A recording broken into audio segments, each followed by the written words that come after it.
Jace Carver says she's a woman looking to support other women and says she's dealt with many of the same issues as women here looking for help. Carver is now in recovery from drug abuse, but it wasn't an easy process. She faced gender bias, put into a men's program where she says she dealt with isolation and bullying. Carver and her husband separated for a time and her family wouldn't speak to her. She ended up living on the streets, even attempting suicide.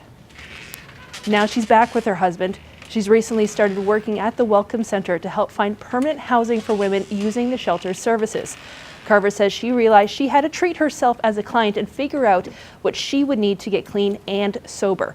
She ended up working with Windsor Pride, found a doctor to help with her transition, and eventually was accepted into a women's relapse prevention program, becoming the first transgender woman to graduate. I think what brought me here the most was wanting to normalize trans people in mainstream supports that are gendered.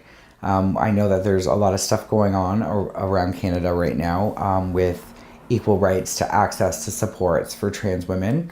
Like I was saying, I've been given this role by our community just by trying to access supports for myself and for fighting within our community for equal access to supports as this like pioneer or this person creating space for trans people where none existed before.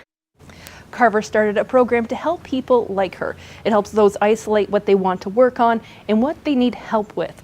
Now, it's only been a few weeks, but says she already feels like part of the family at the Welcome Center. But Carver knows not everyone is going to be as accepting of her help as others. You know, I've already received some of those comments, and I am a woman. I've known that I was female from a very young age. Is my experience going to be the same? But no. But do I believe any two women's experiences are the same? No.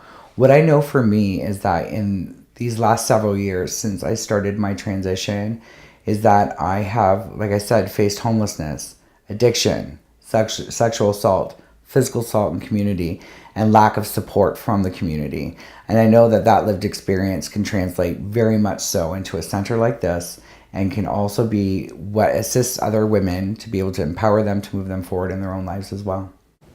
The center says it's important to support transgender women as they are at a higher risk of experiencing violence and becoming homeless. For the executive director, it just makes sense to have someone from that community working at the shelter.